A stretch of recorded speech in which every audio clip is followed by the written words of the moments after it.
So you said you've been with this project for 6 years. Yeah. What was it like taking on a producing role? Well, I don't know.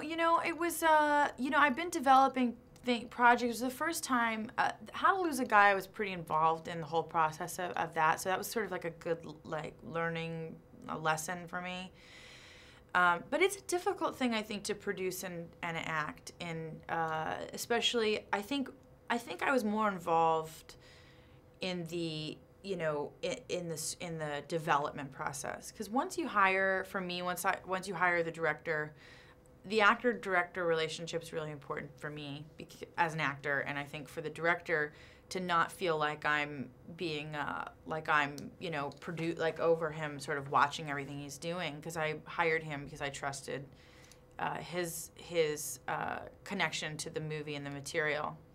So I kind of stepped back during the filming process and allowed the other producers to sort of take on that role, because I needed to be present. But so that was really a learning process for me, letting go of the script and now just being an actor and being the hired hand, kind of, and everything, the whole process with the studios and compromise and surrender.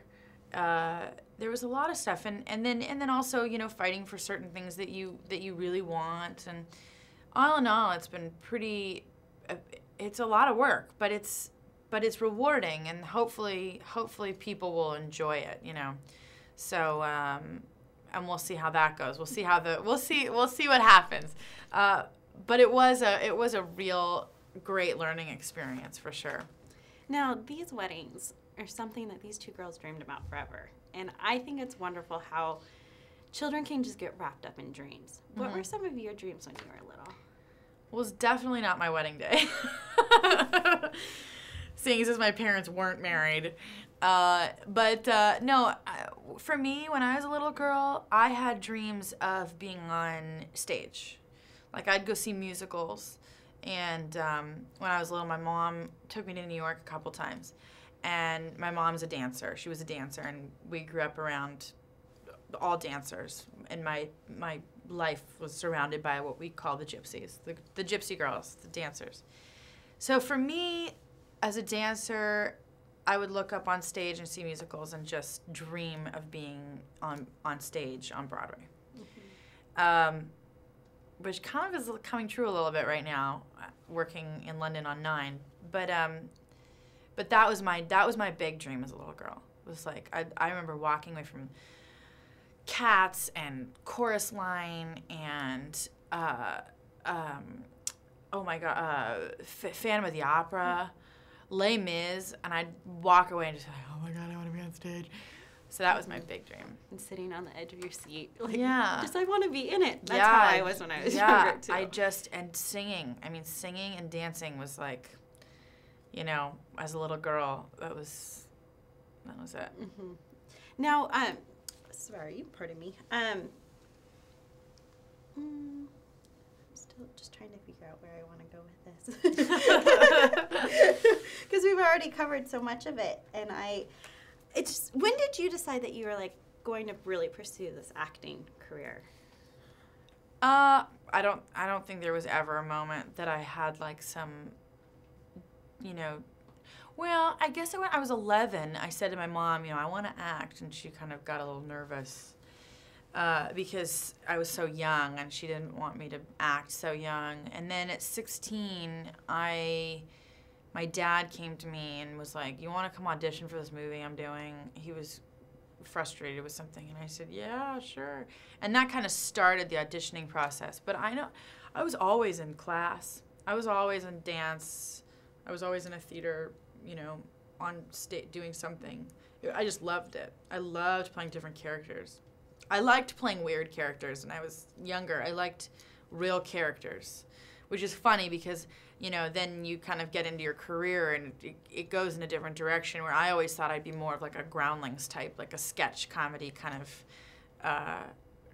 different accents. Because that's really when I was younger, that's what I was into. Mm-hmm. I'd play old people. I was always like the grandma in Anne of Green Gables because I could do the voice and the thing. So I wonder if I'll get into more of that kind of like real character-y stuff as I get older. That would be fun. Well, it's just what I did when I was younger. You know what I mean? Like that was where improv and all that stuff was where I sort of what I liked to be involved in. So I never really had sort of a defining moment of going like, oh, I want to be a veterinarian. No, I want to be an actor. You know what I mean? It was always just sort of like a performing gene, I guess. I think my son has the same gene. Yeah. He looked at me the other day on set, and I came off, and I was wearing all this stuff from 9, the big stuff, and he goes, Mommy, I want to be on stage. And I was like, oh, no. Oh, no. Well, the line has to continue. Let me tell you, I think he's going to, I don't know, he might end up being a director, because, I mean, he likes the things the way he likes it. I mean, everything. His hair, his clothes, it's very specific. He's very specific. Does he get that from you at all? Yeah, a little bit. Yeah, I think so. Because but it's a little bit more, he's gonna, I give him till he's about in 8th grade, and he'll have me, and he'll outsmart me, for sure. He's gonna be trouble. Just one Already he corrects me on things, and I'm like, how do I admit that my 5-year-old is right and I'm wrong? It happens. Yeah, he's a smart little guy, but it'll be interesting to see where he goes. But definitely performing gene. Is there any little piece of advice that you'll pass on to him that your parents shared with you? Yeah, enjoy it and be kind and honor the people you work with, and the ability, and then and everything. I mean, that's really, I think also the biggest thing is having other things that you love. You know what I mean?